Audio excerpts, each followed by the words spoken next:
Assalamualaikum warahmatullahi wabarakatuh. Bapak Dr.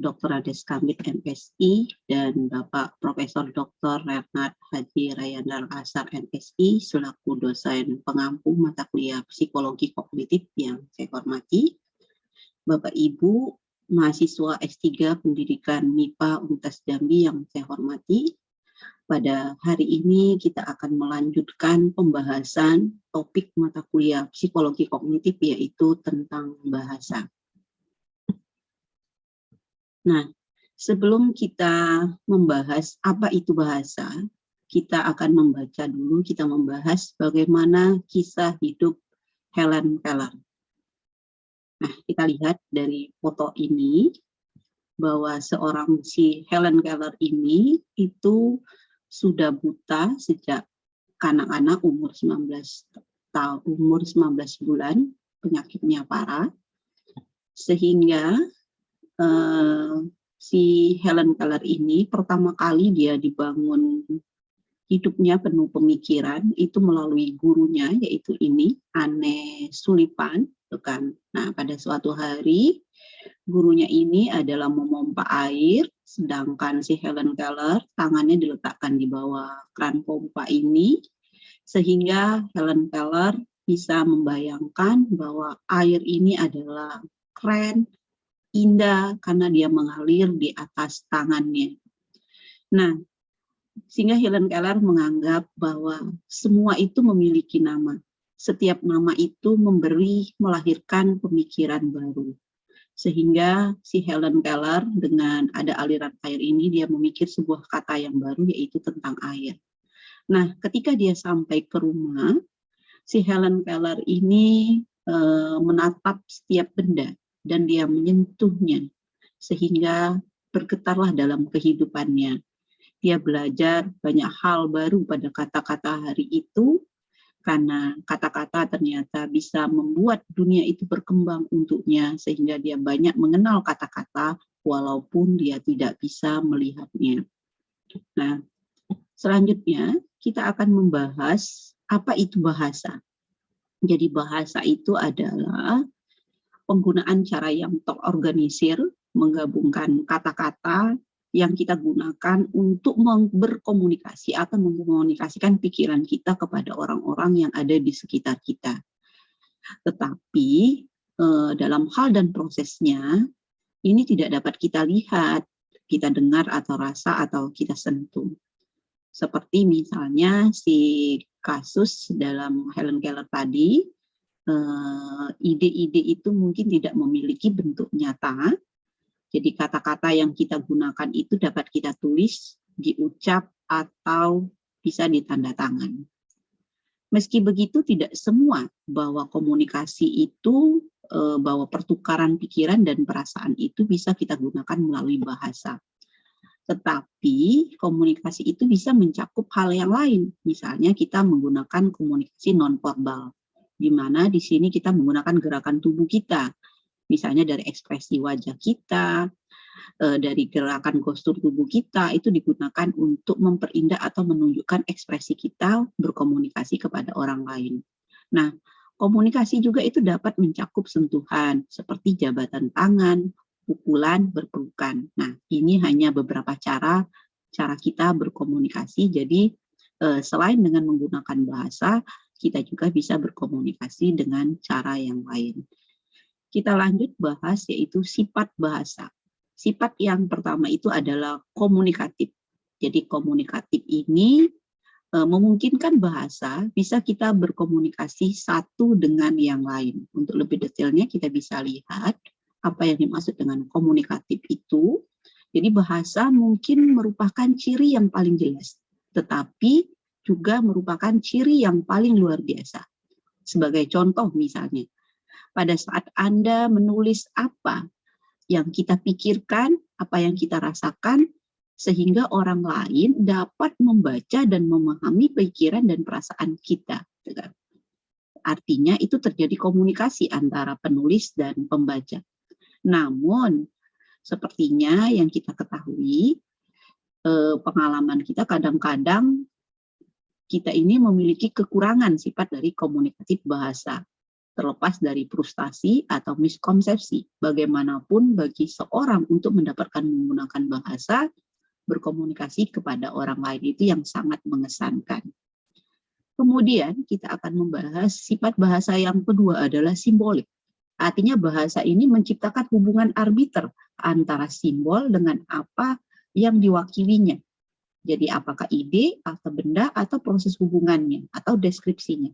Kita lihat secara detailnya hubungan secara simbolik ini apa. Jadi simbol yang nyaman karena kita dapat menggunakannya itu merujuk pada hal, ide atau proses hubungan yang dideskripsikan. Misalnya kita akan mendeskripsikan tentang sungai Amazon. Nah, kita bahkan bisa menggunakan simbol itu untuk menunjukkan hal-hal yang tidak pernah ada. Seperti misalnya naga atau elf. Kemudian, bahasa juga kita dapat menggunakan simbol itu merujukkan pada hal-hal yang ada dalam bentuk yang tidak berwujud secara fisik. Seperti tentang kalkulus, kebenaran, dan keadilan. Tetapi kita bisa menunjukkannya dengan sebuah simbol, sehingga orang itu mengerti apa yang dimaksud kalkulus, apa yang dimaksud kebenaran, dan apa yang dimaksud dengan keadilan.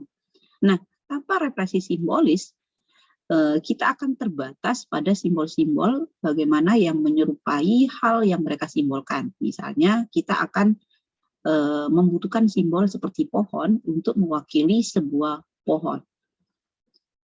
Kita lanjut. Fungsi sifat bahasa yang ketiga adalah terstruktur secara teratur. Artinya bahasa ini memiliki struktur simbol yang berpola, kemudian memiliki makna, dan susunannya itu menghasilkan makna yang berbeda. Kita lihat, yang pertama itu adalah pola suara.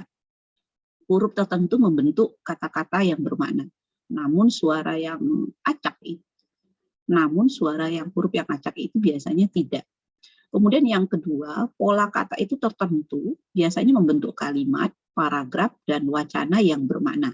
Kebanyakan yang lainnya tidak masuk akal.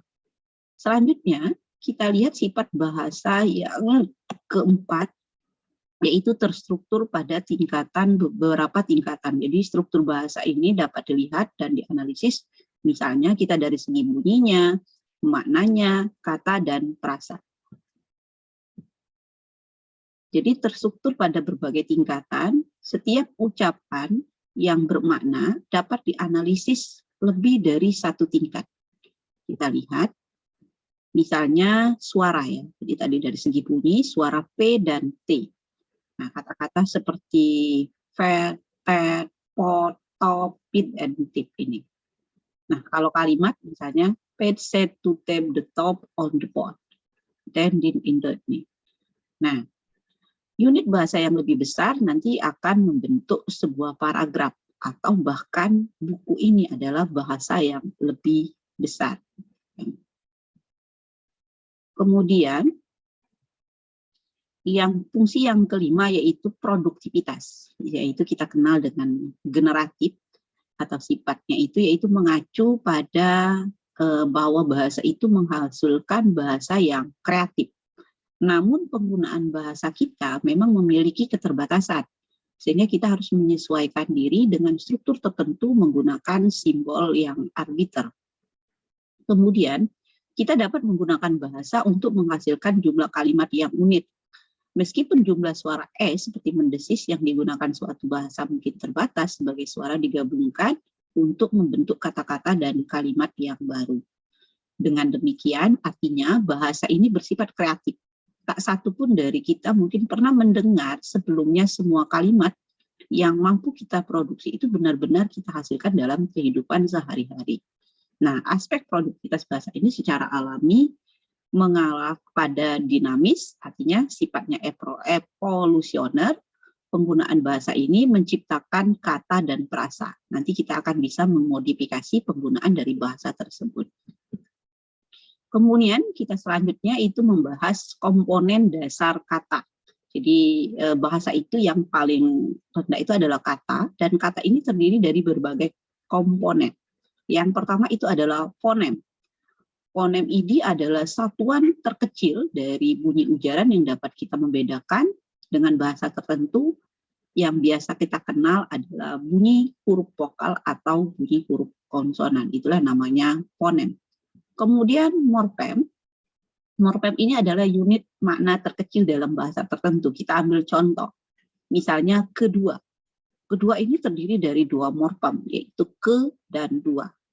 Nah, sedangkan kabel itu hanya satu morfem, walaupun dia terdiri dari dua suku kata. Misalnya ke depan, itu juga dua morfem. Jadi, membaca. Baca itu adalah kata dasarnya, imbuhannya adalah mem. Artinya ini juga terdiri dari dua morfem. Nah, kemudian fonetik. Fonetik ini adalah studi tentang bagaimana menghasilkan atau menggabungkan suara pidato yang mewakili apa yang kita simbolkan secara tertulis. Kemudian leksikon. Leksikon ini adalah seluruh himpunan morfem dalam bahasa tertentu atau repertuar linguistik seseorang. Kita lihat ringkasan dari deskripsi bahasa ya. Jadi bahasa itu ternyata yang terendahnya adalah fonem yang kita kenal dengan huruf vokal dan konsonan.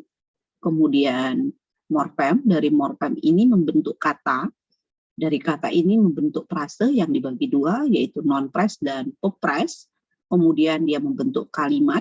Dari gabungan berbagai kalimat ini membentuk sebuah wacana.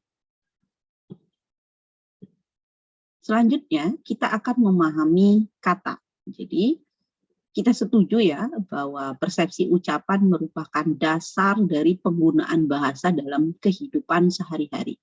Memahami ucapan itu sangat penting dalam kita mengkomunikasikan apa yang kita pikirkan kepada orang lain. Kita dapat melihat ucapan dengan kecepatan yang luar biasa. Di satu sisi kita dapat merasakan sebanyak 50 fonem per detik dalam bahasa di mana kita itu fasih misalnya. Tapi sebaliknya ketika kita dihadapkan dengan suara non-ucapan, kita dapat merasakan kurang dari satu telepon per detik. Nah, keterbatasan inilah yang menjelaskan mengapa bahasa asing itu sulit kita pahami saat kita mendengar. Jadi dia itu walaupun orang ngomongnya itu lambat, seolah-olah karena ucapan itu tidak lazim dengan kita dengar, seperti orang ngomongnya cepat, sehingga kita tidak mengerti apa yang mereka omongkan. Nah, kemudian selanjutnya kita akan membahas bagaimana persepsi ucapan manusia. Persepsi ucapan manusia itu dapat dilihat dalam efek McGurk. Jadi efek ini melibatkan sinkronisasi antara persepsi visual dengan pendengaran. Artinya harus sinkron apa yang kita lihat dengan apa yang kita dengar.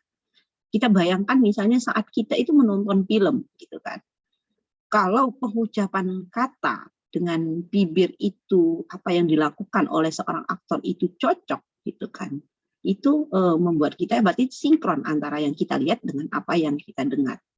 Nah, bayangkan pada saat kita menonton, misalnya si aktor itu gerakan bibirnya lain dengan apa yang dia kerjakan. Artinya itu tidak sesuai ya antara yang kita lihat dengan apa yang kita dengar. Artinya dengan apa kita akan mendapat hasil yang tidak sesuai antara keduanya. Makanya misalnya pada film dubbing itu sering membingungkan kita. Karena antara yang bibir yang diucapkan orang itu dengan yang dia lakukan dengan yang didengarkan kita itu sering terjadi berbeda. Kita lanjutkan memahami arti dari semantik. Gitu. Helen Keller mendeskripsikan kesadaran pertamanya memiliki kata-kata yang arti. Jadi bagi Helen Keller, air itu adalah kata-kata yang pertama dan setiap dia menemui kata yang baru itu menemui arti baginya. Mungkin kita tidak pernah ingat ya pertama kali kata yang muncul yang kita kenal ketika pertama kali kita mendengar kata. Tetapi orang tua kita pasti ingat. Karena faktanya ketika kita masih anak-anak, orang tua kita senang sekali ketika setiap kita menemukan kata-kata yang baru. Semakin banyak kata-kata yang diucapkan kita yang mempunyai makna, itu orang tua kita senangnya dengan luar biasa. Artinya anaknya itu wawasan tentang kata yang mempunyai makna itu bertambah dengan banyak. Kemudian kita lihat dari semantik. Jadi semantik ini dibagi dua, denotasi dan konotasi. Jadi denotasi ini definisi kamus yang secara tepat dari sebuah kata, sedangkan konotasi itu adalah nada yang emosional yang beranggapan makna yang non-eksplisit dari kata lainnya. Nah, ini akan membentuk sebuah makna kata. Selanjutnya, ucapan yang tidak pantas yang kita kenal dengan istilah koprololia. Nah, jadi ada sebuah berbagai oroponema yang lainnya seperti membuat gerakan sosial yang tidak pantas yang kita kenal dengan kopropraxia dan menggambarkannya misalnya kopropragia. Seringkali ucapan ini berhubungan dengan cabul, konten agama atau etnis yang lagi tren di Indonesia sekarang misalnya. Nah, mereka tidak mengekspresikan dengan kemarahan, melainkan dari semacam dorongan pembicara yang tidak dapat mengontrol. Itu dapat menyebabkan dia cukup besar rasa malunya. Nah, kopropralia itu sering pula merupakan bagian dari neurologis gangguan yang disebut sindrom Tourette, yang menunjukkan pola variabel T. Itu maksudnya secara tiba-tiba atau tanpa sadar itu muncul menendang udara daun telinga kita, gitu kan. Nah, ini biasanya dimulai masa kanak-kanak dan stabilnya itu masa remaja. Sampai hari ini tidak sepenuhnya jelas apa yang menyebabkan tic. Tapi penelitian menunjukkan bahwa umumnya konteks striatal thalamocortical itu adalah yang terlibat, gitu kan. Ya, itu kita sering kan lihat anak-anak tiba-tiba tanpa sadar dia mengucapkan hal-hal yang tidak pantas. Sebenarnya itu bukan kesadaran dia, itu yang namanya kita kenal dengan istilah tic. Nah, memahami kalimat atau sintaks, bagian yang sama penting dari psikologi bahasa, yaitu kalau tadi kata yang mempunyai makna, nah gabungan dari kata-kata itu adalah membentuk struktur kalimat. Sebagai contoh, pria itu memburu singa. Pasti memiliki arti yang berbeda, singa memburu pria itu. Sintaksis adalah cara sistematis di mana kata-kata itu dapat digabungkan atau diurutkan membuat frase menjadi kalimat yang bermakna. Sementara studi tentang persepsi bicara, terutama menyelidiki struktur fonetik bahasa, berfokus pada studi tata bahasa, frasa, dan kalimat. Dengan kata lain, ia mempertimbangkan keteraturan dari struktur kalimat tersebut. Nah, kita kenal dengan kalimat priming misalnya.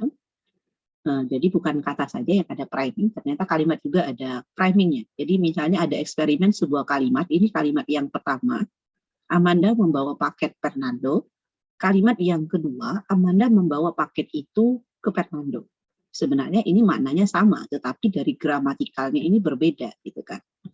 Nah, maka dilakukan eksperimen, dua kelompok ini diminta untuk menilai kalimat tes, Igor menyeret mayar Dr. Transkentin. Seperti yang kita lihat, secara struktural, kalimat ini sangat mirip dengan kalimat yang diberikan kepada kelompok eksperimen. Nah, sedangkan yang kalimat yang kelompok kontrol ini tidak mirip, gitu kan.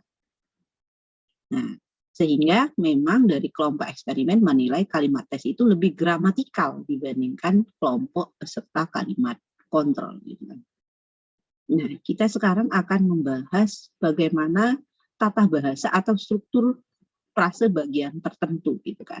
Jadi memang tidak saya terjemahkan, kita ambil struktur bahasanya itu dalam bahasa Inggris karena lebih mudah dipahami dalam bahasa Inggris. Jadi di sini kita akan melihat, gitu kan, struktur bahasanya. Misalnya ini adalah sebuah kalimat, gitu kan, gabungan dari NP dan PP, yaitu non-pres dan pop-pres, gitu kan. Nah, biasanya NP ini terdiri dari, NP ini kita kenal dalam bahasa Inggris itu adalah menjelaskan kata benda. Nah, ini the ini adalah kata benda.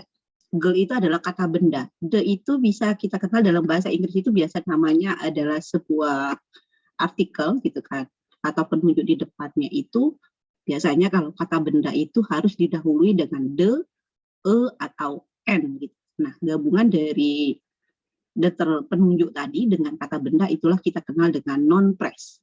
Kemudian popres ini kita lihat, ini ada kata kerja, ini adalah proposisi yang kita kenal atau PP. Nah, proposisi ini adalah gabungan dari P ini adalah kata depannya, kemudian NP. Jadi kita lihat ini adalah kata depannya, adalah proposisi, sedangkan ini adalah NP, ini adalah V, kemudian ini adalah NP. Gabungan dari inilah kita sebut dengan namanya proposisi gitu kan. Begitu juga struktur yang kedua, yaitu the girl gitu kan. Ini adalah NP, ini adalah B, ini P-nya, ini adalah NP, ini P, ini adalah NP. Gitu kan. Gabungan dari proposisi dan NP itu kita kenal dalam bahasa Inggris itu adalah proposisi. Kemudian kita lihat struktur yang kedua. Struktur yang kedua ini, S1-nya ini adalah Susi, gitu kan. Kemudian greatly ini, rakus tadi, ini adalah adverb. Kemudian ini adalah kata kerja, yang kita tahu bahwa adverb ini di dalam bahasa Inggris biasanya menerangkan kata kerja.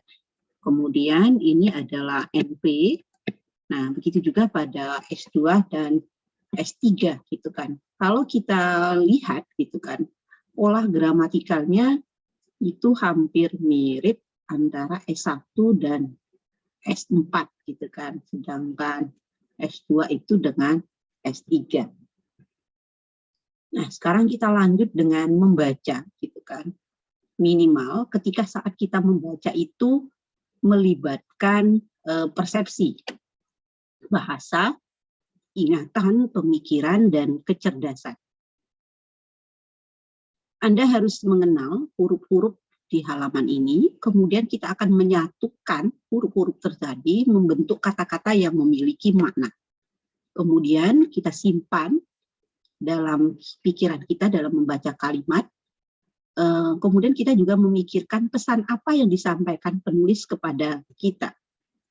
Meskipun ada begitu banyak proses yang berbeda terjadi, ketika kita membaca dengan kecepatan akurasi luar biasa, orang-orang dewasa membaca 100, 250 sampai 300 kata per menit. Kita berulang sampai menjumpai bahasa tulis. Nah, setiap hari kita melihat tanda, misalnya ada papan reklame, kemudian label, pemberitahuan, ini memberikan banyak informasi, sehingga membantu kita membuat keputusan dalam memahami situasi. Akibatnya, kemampuan membaca itu sangat penting dalam kehidupan sehari-hari. Ketika kita membaca mengalami masalah atau disleksia, yang pertama itu adalah kesadaran fonologis. Mengacu pada kesadaran akan terstruktur bunyi bahasa lisan, cara khas untuk menilai kesadaran fonologis adalah melalui tugas penghapusan fonem, gitu kan. Misalnya anak-anak diminta mengatakan kata God tanpa T. Gitu. Kemudian pembacaan fonologi memerlukan membaca kata-kata yang dalam isolasi. Guru terkadang menyebut keterampilan ini dengan penguraian kata. Untuk mengukur keterampilan, anak mungkin diminta untuk membaca kata secara terpisah-pisah. Beberapa kata mungkin cukup mudah, tapi sulit mengalami bagi yang mengenal kata-kata pada isolasi daripada dalam konteksnya. Ketika diberikan konteks, mereka akan menggunakan konteks untuk mencari arti dari kata tersebut.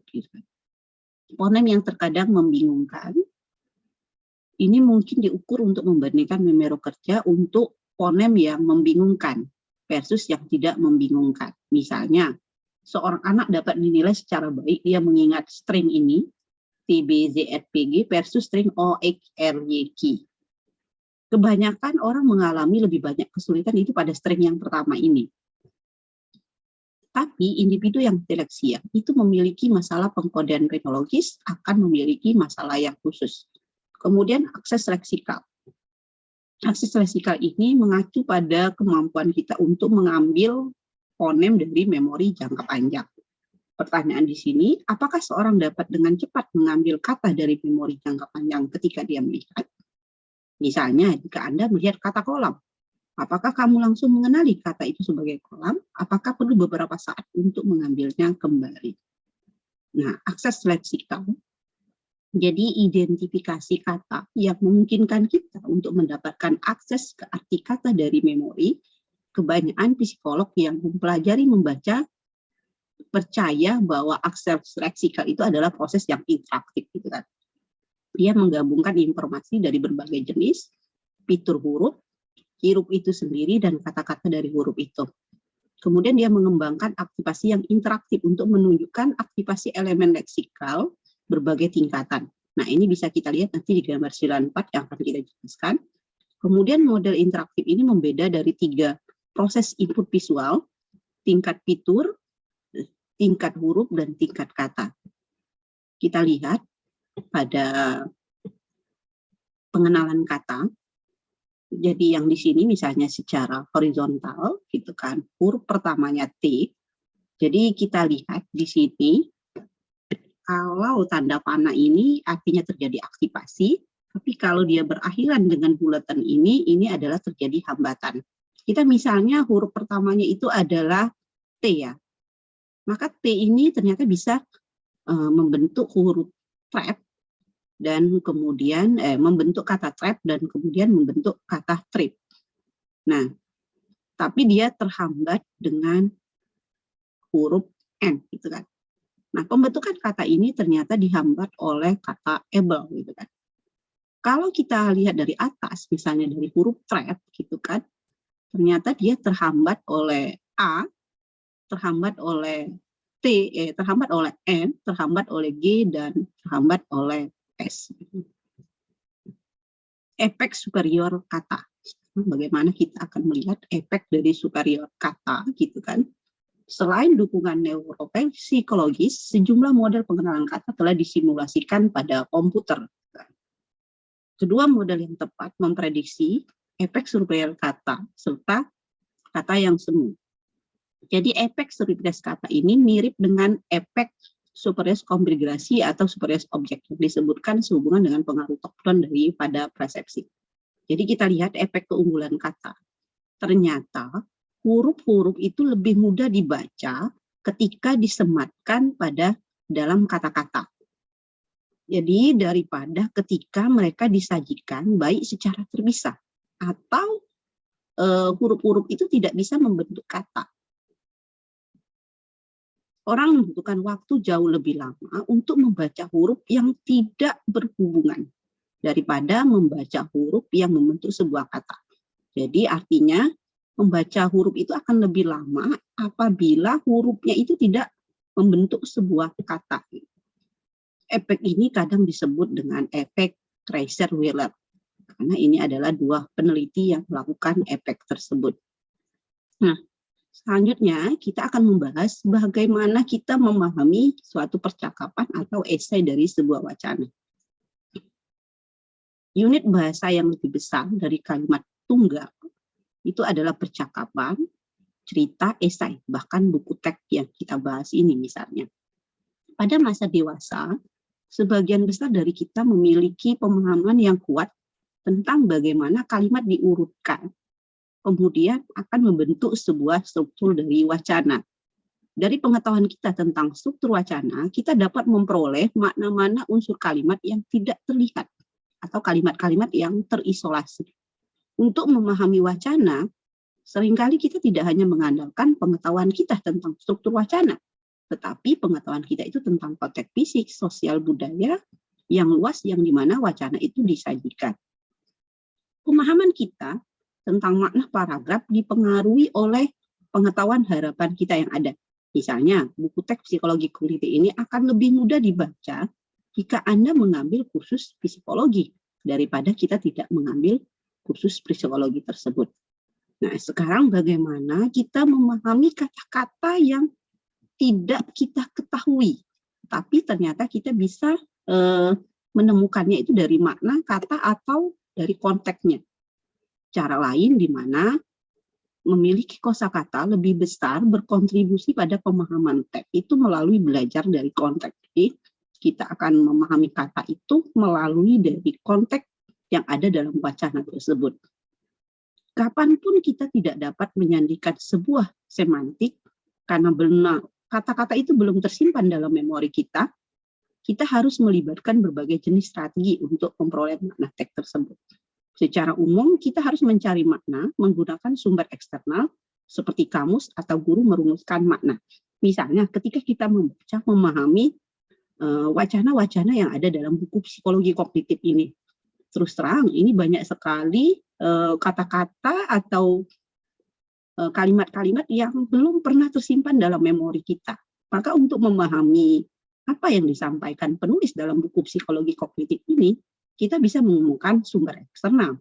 Misalnya kata-kata kuncinya itu bisa kita cari dengan internet, kita juga bisa melihat kamus, dan yang tak kalah penting, kita bisa, kalau kita tidak paham, kita berdiskusi sama dosen pengampu kita, apa makna yang terkandung dalam buku psikologi kognitif ini.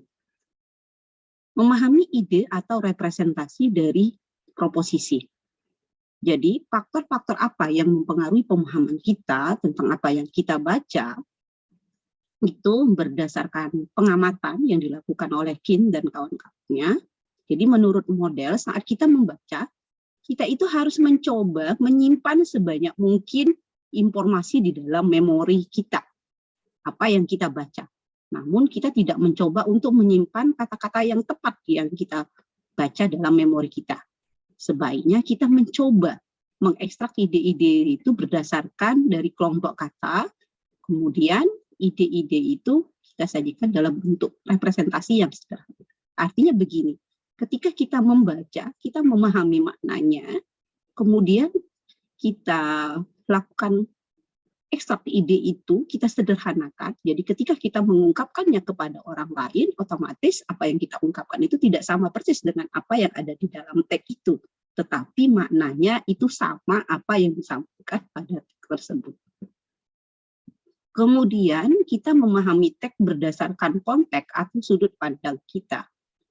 Apa yang kita ingat bagian dari teks tertentu, seringkali itu bergantung pada sudut pandang kita. Misalnya, kita membaca teks tentang rumah keluarga kaya. Kita akan menggambarkan pintu rumah, seperti atap yang bocor, perapian, ruang bawah tanah yang pengap. Kita juga menggambarkan isi rumah, seperti yang berharga, peralatan perak, atau peralatan televisi, atau perangkat rumah yang lain. Nah, sudut pandang ini akan berbeda ketika kita itu calon pembeli rumah, atau calon pencuri kucing, gitu kan. Jadi sudut pandang seorang pencuri kucing itu mengingat jauh lebih banyak tentang isi rumah. Sebaliknya ketika kita sebagai pembeli rumah, kita itu lebih ingat tentang kondisi rumah. Fakta yang memvariasikan situasi dan isyarat dapat menyebabkan detail berbeda untuk diingat. Para peneliti menemukan bahwa instruksi pengambilan berbeda itu tidak mempengaruhi, tetapi mempengaruhi lebih detail spesifik apa yang kita ingat. Demikianlah yang bisa saya presentasikan hari ini. Terima kasih. Semoga bisa bermanfaat bagi kita semua. Wassalamualaikum warahmatullahi wabarakatuh.